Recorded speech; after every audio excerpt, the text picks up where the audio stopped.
Commander Lee Taman stood on the bridge of his ship and looked at the stars. His ship was big and strong. It was called the UHS Retribution. Around him, hundreds of other human ships moved through space like a pack of wolves.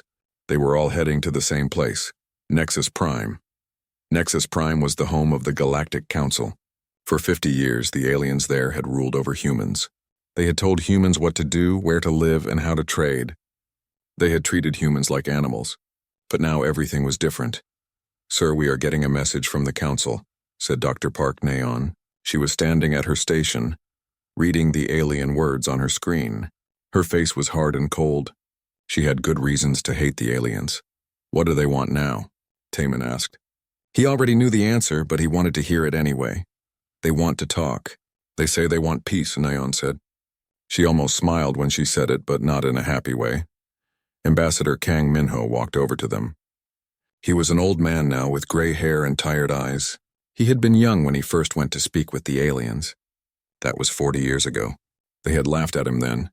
They had called humans weak and stupid. "They want peace now," Minho said quietly. "How things change." Through the big windows of the bridge, they could see Nexus Prime getting bigger. The planet looked beautiful from space. It was blue and green with white clouds. But Taman knew what had happened on that planet. He knew about the human slaves who had died building the alien cities. He knew about the human children who had been taken from their families. "General Yoon Dae-ho is ready with the ground forces," said another officer. "He wants to know if we are going to land troops." Taman thought about it. General Yoon was a good soldier. He had fought the aliens for 20 years. His whole family had been killed in the war. Yoon wanted revenge, and Taman understood why. "Not yet," Taman said. "Let them send their message first. I want to hear them beg." The message came an hour later. On the main screen, they could see the council chamber. It was a huge room with tall walls and bright lights. In the center sat Council Prime Vorthak. He was the leader of all the alien races. He was tall and thin, with blue skin and 4 arms. His people had been the first to attack humans. Around Vorthak sat the other alien leaders. There were the Caltherans who had taken over Mars. There were the Altarians who had stolen human children. There were dozens of other races, all of them looking scared and worried. "Humans of Earth," Vorthak began. His voice was deep and strange. "We call for an end to this war. Too much blood has been spilled. We ask for peace talks. We ask for mercy." Taman watched the alien leaders speak. Behind Vorthak, he could see other aliens whispering to each other. Some of them looked angry. Others looked afraid. A few looked like they wanted to run away. "We know there have been mistakes," Vorthak continued. "We know there has been pain on both sides. But we must stop this fighting. We must find a way to live together in peace." When the message ended, the bridge was quiet. Nobody spoke for a long time. Then Dr. Park Naon laughed. It was not a nice laugh. "Mistakes," she said. "He calls genocide a mistake." Ambassador Minho nodded slowly. "I remember when I first came to them. I brought gifts. I brought offers of friendship. They threw me in a prison cell for 6 months. They said humans were too dirty to breathe the same air as council members." Taman looked around at his officers. These were good people. They had all lost something in the war. Some had lost family. Others had lost friends. All of them had lost their innocence. "Sir," said the communications officer, "they are waiting for our answer." Taman walked to his captain's chair and sat down. He thought about all the humans who had died. He thought about the children who had been taken as slaves. He thought about the colonies that had been burned. He thought about 50 years of pain and suffering. "Open a channel to all council ships and stations," he said. "Channel open, sir." Taman stood up again. He looked directly at the camera that would send his image to the aliens. "Council Prime Vorthak, members of the Galactic Council. You speak of peace. You speak of mercy. You speak of mistakes." His voice was calm and cold. "For 50 years you treated humans like animals. You took our children. You destroyed our homes. You laughed when we asked for justice." He paused and looked around the bridge. His officers were watching him with pride in their eyes. "You taught us that the strong make the rules. You taught us that the weak must obey. You taught us that might makes right." Taman's voice got harder. "We learned your lessons well." On the screen, they could see the aliens in the council chamber. Some of them were standing up and shouting. Others were running away. Vorthak just sat there looking old and defeated. Humanity rejects your plea for peace, Taman said. You wanted to be our masters.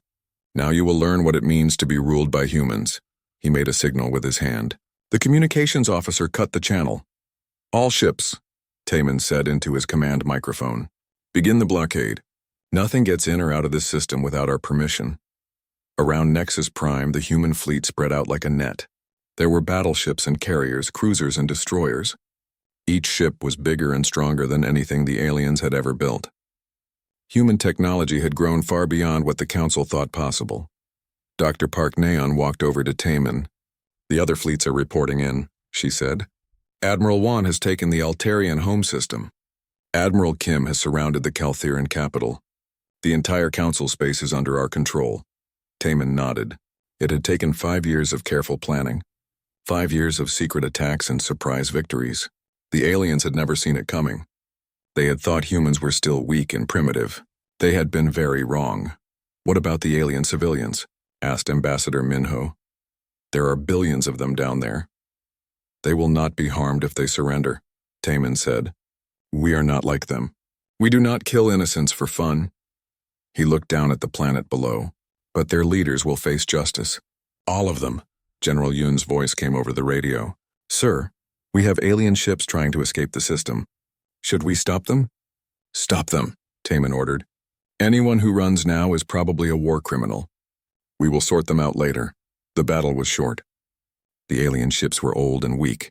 Human weapons cut through them like paper. In less than an hour it was over.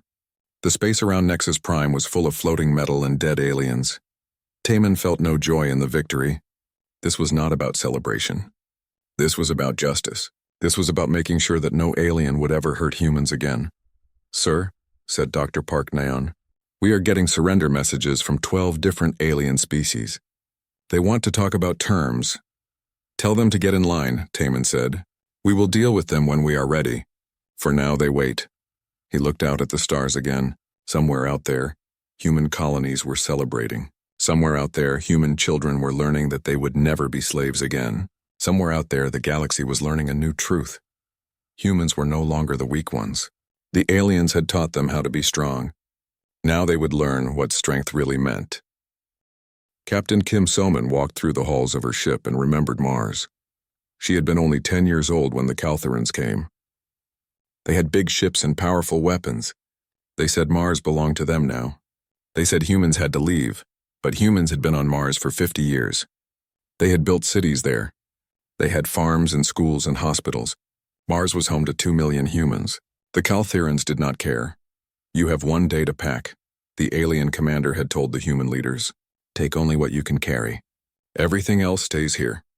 Salman's father had been a farm manager. He grew food for the whole colony. He tried to explain to the aliens that the crops would die without care. The Caltherans laughed at him. Humans grow food like animals, they said. We will bring proper farmers from our homeworld. But her father would not leave his farm. He said the plants needed him. He stayed behind when the ships came to take humans away. Salman never saw him again. Later they heard that the Caltherans had shot him when he tried to save his crops.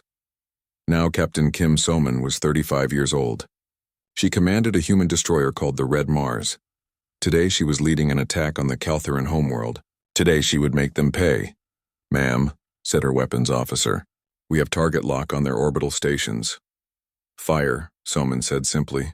The Caltheran stations exploded in bright flashes of light. They had been built to process food from 100 worlds. Now they were just burning metal floating in space. On another ship, engineer Choi Hyunwoo was thinking about Europa. Europa was a moon of Jupiter. It was covered in ice.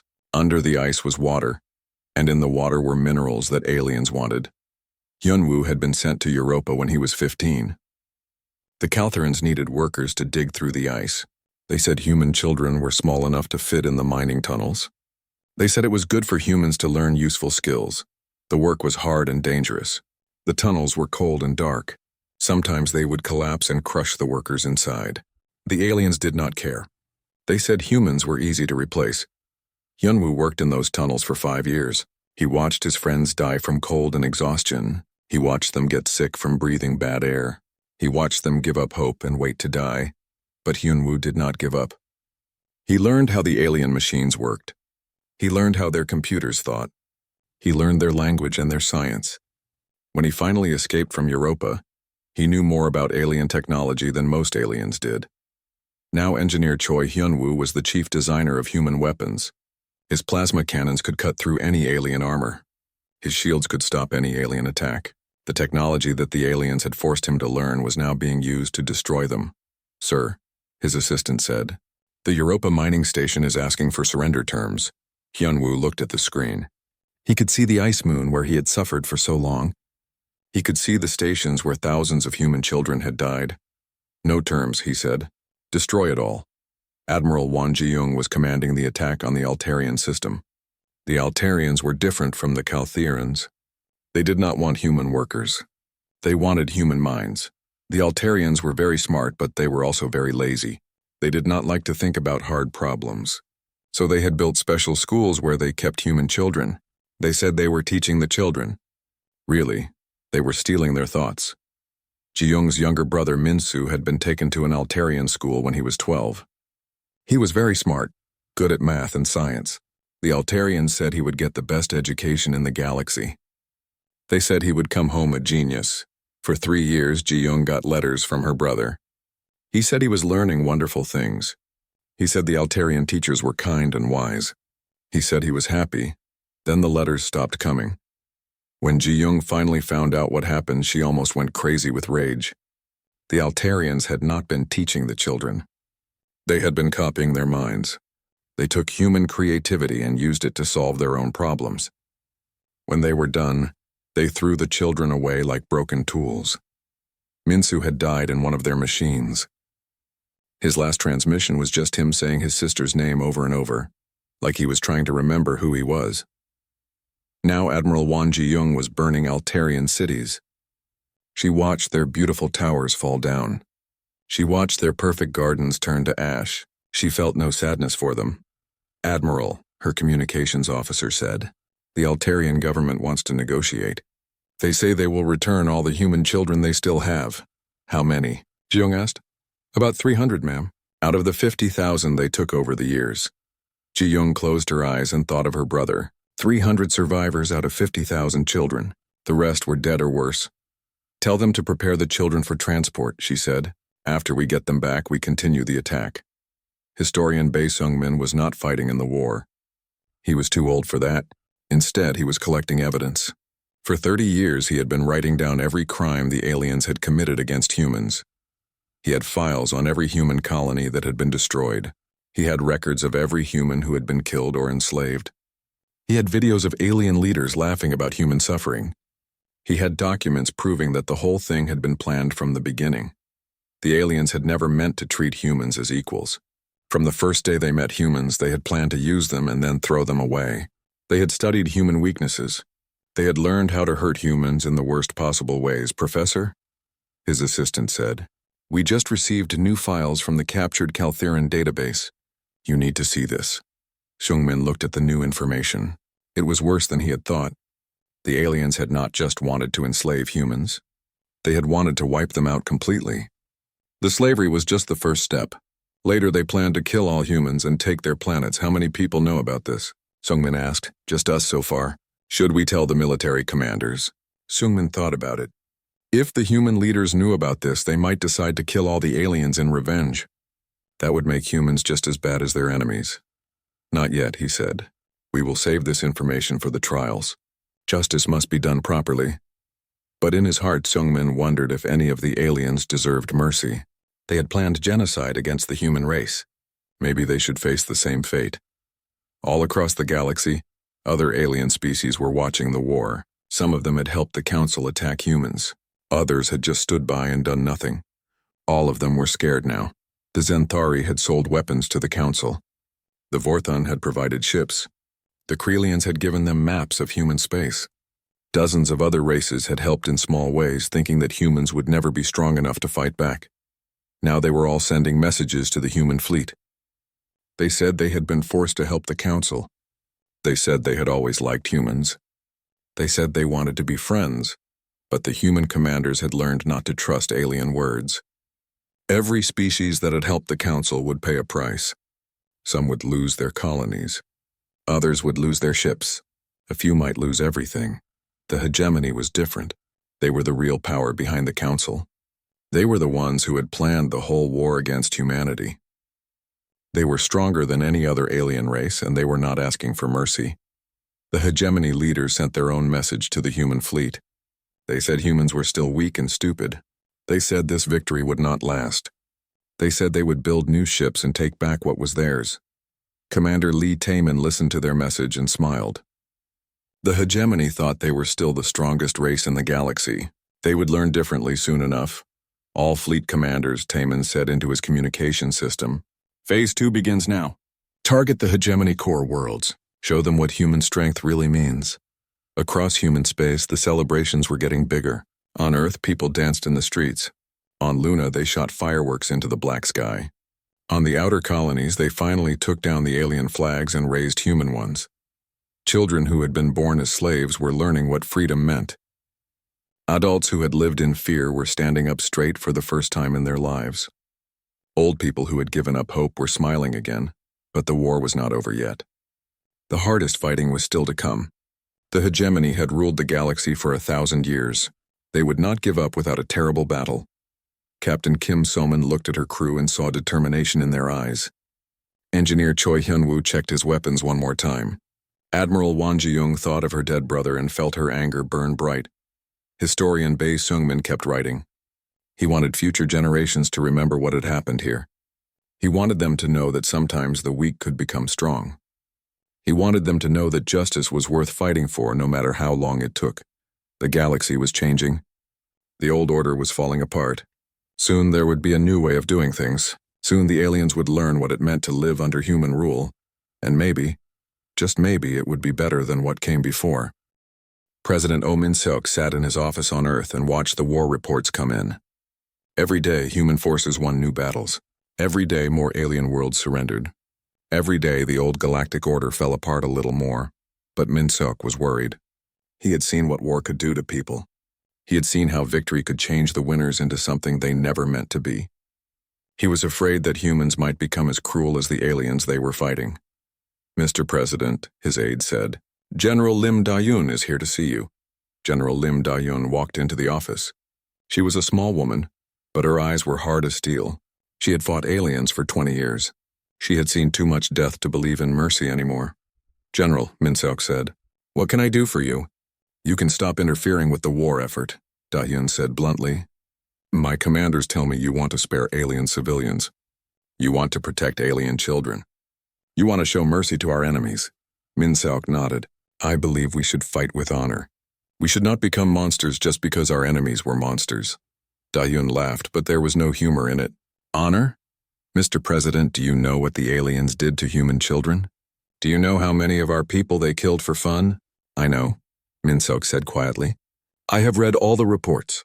But if we kill their innocents, how are we different from them?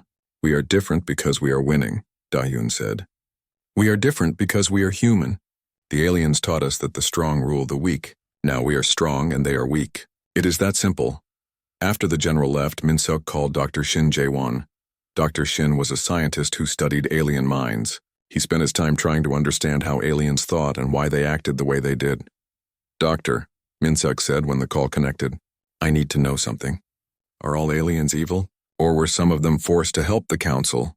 Dr. Shin was quiet for a moment. That is a hard question, Mr. President. I have been studying captured alien leaders for months. Some of them are truly evil. They enjoyed hurting humans. They thought it was funny. And the others? Others were just following orders. Their leaders told them that humans were dangerous. They believed what they were told.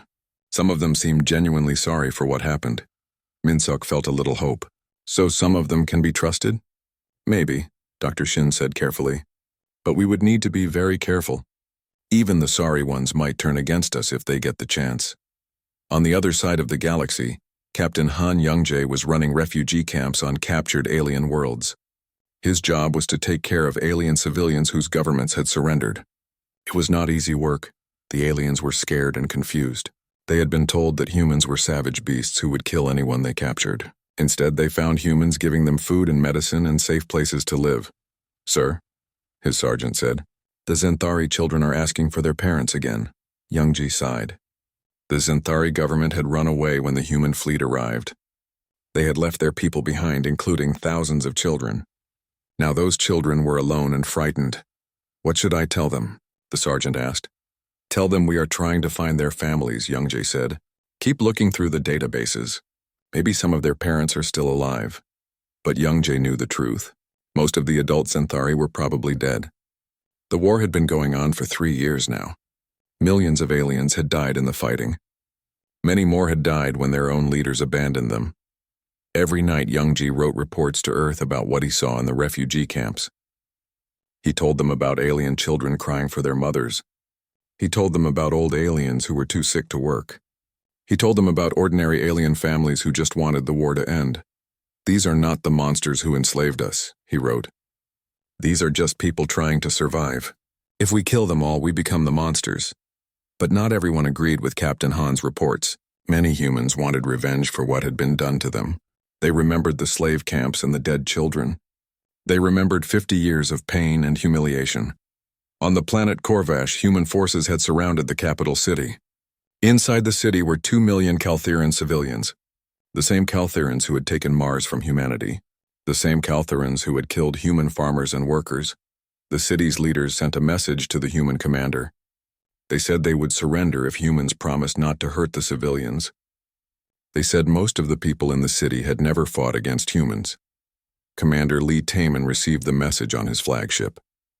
He was still at Nexus Prime, coordinating the war across the galaxy. He had to decide what to do about Corvash. "Sir," Dr. Park Naon said, "the civilian population is mostly workers and their families. Our intelligence says most of them had nothing to do with the Mars occupation. But their government did," said Admiral Won Ji-young over the communication link. "And they did nothing to stop it. They watched humans suffer and they said nothing." General Yoon Dae-ho joined the conversation from his command ship. "I say we give them the same mercy they gave us, none." "That would make us like them," said Ambassador Kang Min-ho. "Is that what we want?" The debate went on for hours. Some commanders wanted to spare the civilians. Others wanted to make an example of them. All of them had good reasons for what they believed. Finally, Taman made his decision. "We will accept their surrender," he said. "But the government leaders will be arrested as war criminals. The civilians will be relocated to refugee camps until we can decide what to do with them." "Sir," General Yoon said angrily, "that is a mistake. If we show weakness now, other aliens will think they can resist us." "It is not weakness," Taman said firmly. "It is strength. We are strong enough to choose mercy when it is right." But the debate did not end there. All across human space, people were arguing about what to do with the aliens. Some wanted to kill them all. Others wanted to enslave them like they had enslaved humans. A few wanted to try to live in peace with them. President Min Seok called a meeting of all the human leaders. They met on Luna, in the same conference room where human leaders had planned the resistance 30 years ago. "We are winning this war," Min Seok said to the assembled commanders and politicians, "but we must decide what winning means. Do we want to rule through fear? Do we want to be the new tyrants of the galaxy?" General Dayan stood up. "Mr. President, with respect, you do not understand what we are fighting for. We are fighting for justice. The aliens committed genocide against our people. They must pay the price, and they will," Min Seok said. "But what price?" "If we kill all of them, we become genocidal too. If we enslave all of them, we become slavers too." Dr. Shin Jae-won had brought data from his studies. "I have been analyzing alien psychology," he said. "Most of them can learn to live under human rule. They respect strength. If we show that we are strong but fair, they will follow us. And if we show that we are weak," asked Admiral Won, "then they will try to destroy us again," Dr. Shin admitted. "That is why we must be strong. But strength does not always mean killing." Commander Taman listened to all the arguments. He thought about Captain Kim So-man, who had lost her father on Mars. He thought about Engineer Choi Hyun-woo, who had suffered in the ice tunnels of Europa. He thought about Admiral Won, whose brother had died in an alien mind machine. All of them had reasons to hate the aliens. All of them had earned the right to revenge. But revenge was not the same as justice. "Here is what we will do," Taman said finally. "We will accept surrenders from alien governments. We will put war criminals on trial. We will protect civilians who had nothing to do with the crimes against humanity. And the ones who did have something to do with it? General Dahyun asked. They will face human justice, Taemin said. But it will be justice, not revenge. We will be better than they were. The meeting ended with no clear agreement. Some leaders supported the president's position. Others wanted harsher measures. The debate would continue for months as the war went on. Meanwhile, the fighting continued. Human fleets pushed deeper into alien space. More worlds surrendered every day. The hegemony, the strongest of the alien powers, was preparing for a final battle. In the refugee camps, Captain Han Youngjae continued caring for alien civilians. He saw fear in their eyes, but also hope. Some of them were beginning to believe that humans might be different from their old rulers. Sir, one of the alien refugees said to him. It was an old Xanthari female whose children had been killed in the war. Is it true that humans will let us live? It is true, Youngjae said. You will have to follow human laws. You will have to accept human rule. But you will live. The old alien started to cry. Our leaders told us that humans would eat us alive. They said you were worse than the monsters in our children's stories. Your leaders lied to you. Youngjae said gently. We are not monsters. We are just people who were hurt very badly. Now we are trying to figure out how to heal. Back on Earth, President Min-seok received a message from the hegemony. It was not a surrender. It was a challenge. The hegemony leaders said they would never bow to humans. They said they would fight to the last alien rather than accept human rule. Min-seok knew what that meant. The final battle was coming, soon. Humans would have to decide once and for all what kind of rulers they wanted to be. The choice would define the future of the galaxy. Judge Advocate Song Haran walked into the courtroom and looked at the alien sitting at the defendant's table. His name was Korthak. He had been the Caltheran governor of Mars when humans lived there. He was the one who had ordered human farmers to be shot. The courtroom was on Luna. It had been built specially for the war crimes trials. Through the big windows you could see Earth hanging in the black sky like a blue marble. It reminded everyone what they were fighting for. Korthak of Kalthar, Song Haran said in a clear voice. You are charged with genocide, slavery, and crimes against sapient beings. How do you plead? Korthak looked around the room with his big alien eyes. He seemed confused and scared. For 50 years, he had been one of the most powerful beings in the galaxy. Now he was just a prisoner waiting to be judged. I was following orders, he said in broken human language. My superiors told me what to do. I had no choice. Song Haran had heard this excuse many times. Almost every alien war criminal said the same thing. They all claimed they were just following orders. They all said they had no choice. Did you have a choice when you ordered the execution of human farmers? She asked. They were breaking the law, Korthak said. They were supposed to leave the planet. They refused. They were trying to save crops that would feed thousands of people, Song Haran said. Children would have starved without that food. That was not my problem, Korthak said. Then he seemed to realize what he had said. He looked around the room nervously. The trial went on for 3 days. Human witnesses told their stories. They talked about watching their families die. They talked about being forced to work in alien factories. They talked about children who had been taken away and never came back. Korthak's lawyer tried to defend him. He said his client had been a good governor who treated humans fairly. He said the killings were isolated incidents. He said Korthak was sorry for what had happened, but the evidence was clear. Song Haran had documents with Korthak's signature. She had video recordings of him giving orders. She had proof that he had enjoyed hurting humans. On the 3rd day, the jury reached their verdict. Guilty on all charges. Korthak of Kalthar, Song Haran said, you are sentenced to death by spacing. You will be ejected into vacuum, just like you did to 300 human prisoners. Korthak started screaming in his alien language. He begged for mercy. He promised to make up for what he had done. But it was too late for mercy. Colonel Yu Seonghwa was having different problems on the planet Vorthok Prime. The planet had surrendered 6 months ago. Now it was under human occupation. Yu's job was to keep order and make sure the alien population followed human laws. Most of the aliens were cooperating. They worked in their factories and farms. They paid their taxes. They did not cause trouble. But some of them were fighting back.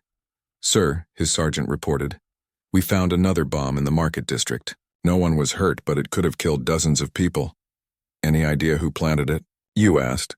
The resistance group calls itself the Free Vorthak Movement. They want us to leave their planet, you sighed. He understood why the aliens were angry. Humans had conquered their world and were now telling them how to live, but he also knew that humans could not just leave. If they did, the aliens might start planning another war. Double the patrols, he ordered, and put up more security cameras. We need to catch these terrorists before they hurt someone. But catching the resistance was not easy. The aliens knew their planet better than humans did. They had hiding places and secret tunnels. They had supporters who would not talk to human soldiers. Some of Yu's officers wanted to be harsher with the alien population. They said all aliens were potential terrorists. They wanted to arrest anyone who looked suspicious. "Sir," Lieutenant Park said, "maybe we should move all the aliens into camps. It would be easier to watch them that way." "No," Yu said firmly. "We are not going to become prison guards. These people live here. This is their home." "But they are fighting us," Park protested. "Some of them are," Yu admitted, "but most of them just want to live in peace. We cannot punish everyone for what a few troublemakers do." Dr. Kim Tae-hyung was working on a different kind of problem. He was trying to figure out how humans and aliens could live together. It was not easy. The two species had different values and different ways of thinking. The main problem, he explained to his team, is that most alien cultures are based on hierarchy. They believe some people are naturally better than others. Humans believe all people should be treated equally. "Can we change how they think?" asked his assistant. "Maybe," Dr. Kim said, "but it will take time. We need to start with the children. If we can teach young aliens about human values, they might grow up to be different from their parents." Dr. Kim had been studying alien schools. He found that alien children were taught to obey authority without question. They were taught that their leaders were always right. They were taught that other species were inferior. "We need to change the curriculum," he said. "Alien children should learn about cooperation instead of domination. They should learn about justice instead of power." But changing alien education was complicated. Many alien parents did not want their children learning human ideas. They said humans were trying to destroy their culture. "Dr. Kim," one alien parent said, "you are stealing our children's minds. You are making them forget who they are." "I am teaching them to think for themselves," Dr. Kim replied. "Is that not a good thing?" "Not if it means they stop respecting their elders," the parent said. "Not if it means they question everything they are told." Dr. Kim realized this was going to be a long and difficult process. Some aliens might never accept human values, but maybe their children could learn to be different. Nam Jisoo had spent 5 years in alien prison camps. She knew what it was like to be powerless and afraid. Now she was advising human leaders on which alien species could be trusted and which ones were still dangerous. "The Zenthari are mostly harmless," she told President Min Seok during one of their meetings. "They follow whoever is strongest. Right now that is us. As long as we stay strong, they will stay loyal." "What about the Kalthirans?" the president asked. "They are trickier," Nam Jisoo said. "They smile and bow and say all the right words. But they still think they are better than humans. They are just waiting for a chance to rebel." "And the hegemony?" Nam Jisoo's face got hard. "The hegemony will never accept human rule. They would rather die than bow to us. We cannot trust them at all."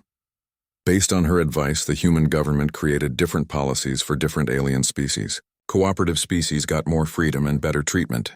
Dangerous species were watched more carefully and had fewer rights. Some humans thought this was unfair. They said all aliens should be treated the same way. But Nam Jisoo knew better. She had seen how different alien species behaved under pressure. Some could be trusted, others could not. The new government was called the Terran Commonwealth. Earth was the capital, but humans ruled hundreds of alien worlds. Each world had a human governor and human soldiers to keep order. Most alien worlds were now protectorates.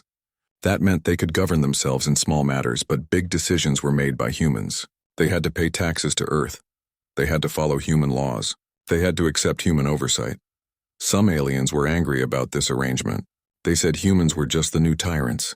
They said nothing had really changed, but other aliens were relieved. Under the old system, weak species had been bullied by strong ones. Now all species were protected by human law. Crime was down. Wars between alien species had stopped. Life was more peaceful than it had been in centuries. Judge Song Heron was getting tired of the trials. Every day she had to listen to stories of terrible crimes. Every day she had to decide who lived and who died. It was wearing her down. How many more? She asked her clerk. About 3,000 cases are still pending, the clerk said. Maybe more. We keep finding new evidence of war crimes. 3,000 aliens were waiting to be tried. Some of them were leaders who had ordered atrocities. Others were soldiers who had carried out those orders. A few were civilians who had helped in smaller ways. Song Heron knew that some of them were truly evil. They had enjoyed hurting humans. They deserved whatever punishment they got, but others seemed genuinely sorry for what they had done. They claimed they had been young and stupid. They said they would never do such things again. What about the ones who seem repentant? Song Heron asked Dr. Shin Jae-won. Can we trust them? Some of them maybe, Dr. Shin said. But how can we tell which ones are really sorry and which ones are just acting? It is impossible to know for sure. That was the hardest part of Song Heron's job.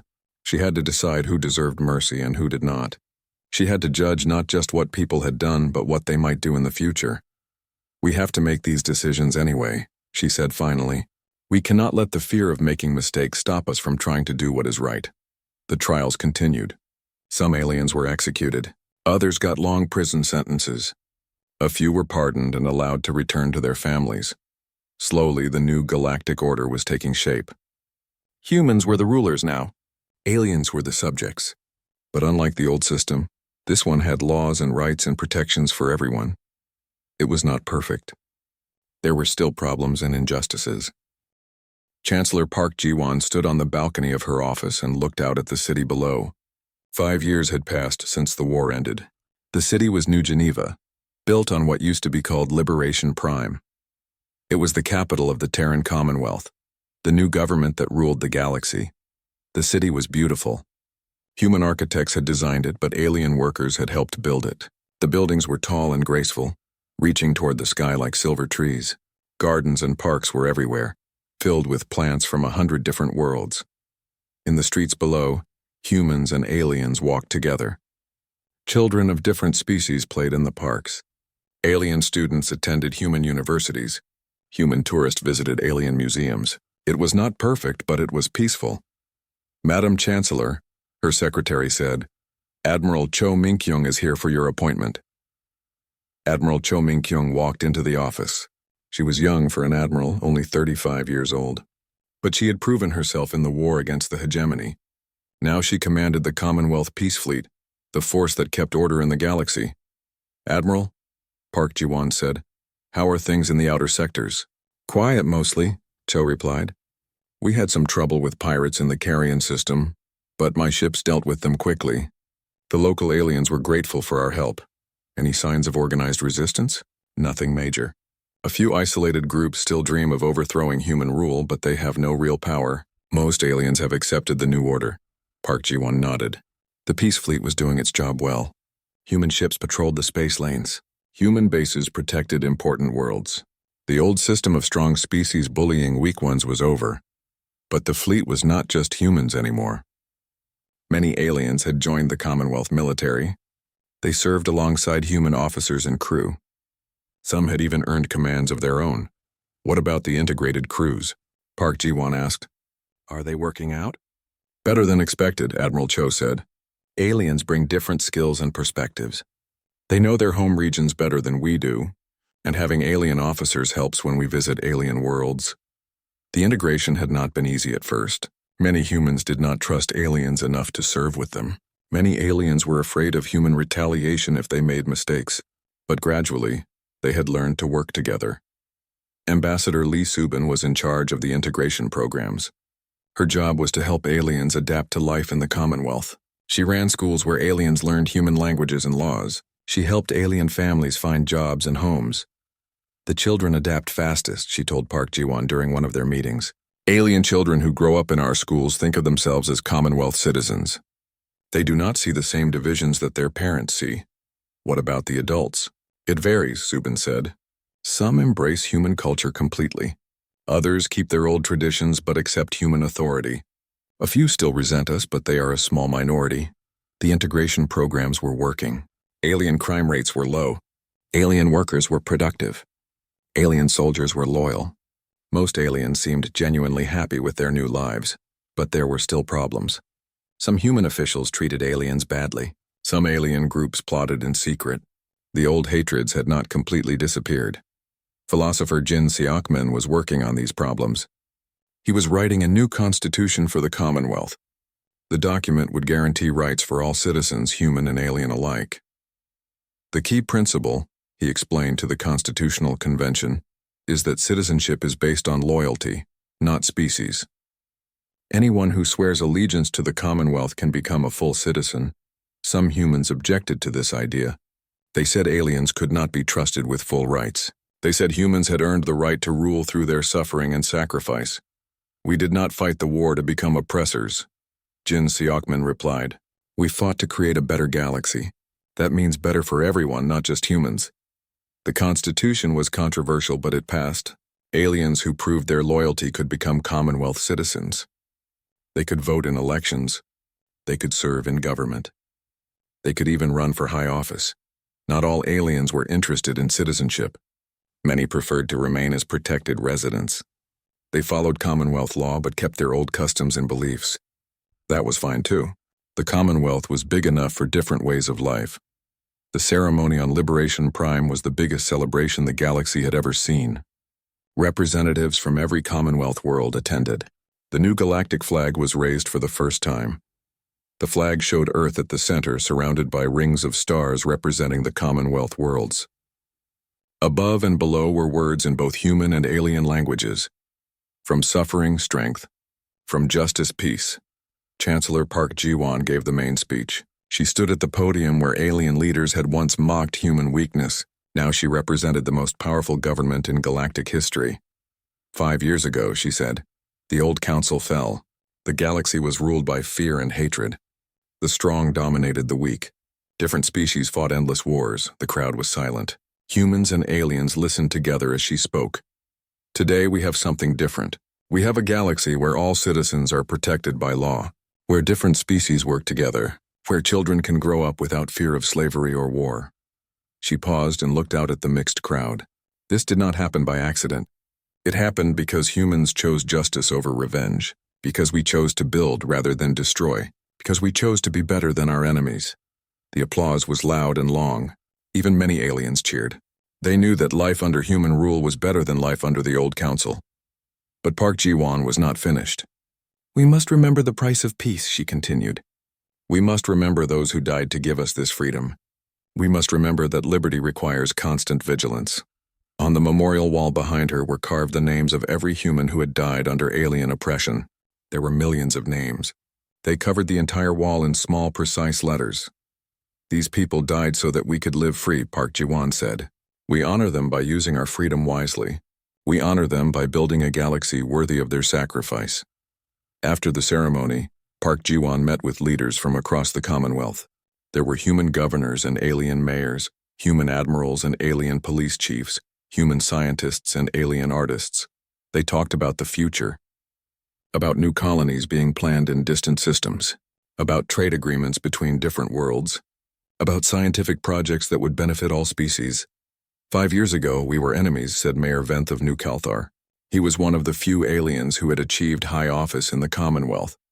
Now we work together to build something great. Not all of our people have accepted this yet, admitted Governor Lee Hyojin of Sector 7. Some humans still want revenge. Some aliens still dream of independence. Change takes time, Park Ji-won said. Our grandchildren will grow up in a galaxy where cooperation is normal. They will not carry the old hatreds. That night, Park Ji-won walked through the city alone. She passed alien restaurants serving human customers. She saw human children playing with alien friends. She watched mixed couples holding hands as they walked through the parks. It was not the galaxy she had grown up in. When she was young, humans were slaves and aliens were masters. Now the roles were reversed, but the relationship was different. Humans ruled, but they ruled with law and justice, not with cruelty and fear. There were still problems. There would always be problems. Some regions were harder to govern than others. Some species adapted to Commonwealth rule better than others. Crime still existed. Corruption still happened. Injustice still occurred, but the overall trend was positive. Each year the galaxy became more peaceful. Each year cooperation increased. Each year the old divisions mattered less. The Commonwealth fleet kept the peace between worlds. Commonwealth courts settled disputes between species. Commonwealth schools taught the next generation to think of themselves as galactic citizens. Trade flowed freely between worlds. Knowledge was shared across species barriers. Art and music blended human and alien influences into something new and beautiful. The old hegemony worlds were the last to fully integrate. They had been the most powerful of the alien empires. Their defeat had been total and humiliating. Many of their people still dreamed of revenge, but even there, change was happening. Young hegemony citizens were joining Commonwealth universities. Hegemony artists were performing in human cities. Hegemony scientists were working on joint research projects. Give it another generation, Ambassador Subin said. Their children will be Commonwealth citizens first and hegemony descendants second. Park Ji-won hoped she was right. The Commonwealth needed the loyalty of all its citizens. It needed them to believe that the new system was fair and just. It needed them to choose cooperation over conflict. As she walked back to her office, Park Ji-won thought about the future. About the challenges that still lay ahead. About the work that still needed to be done. Humanity had won the war. They had built a new galactic order. They had proven that power could be used for good instead of evil, but the hardest work was not behind them. It was ahead of them. Building a just society was harder than winning a war. Maintaining peace was harder than fighting for victory,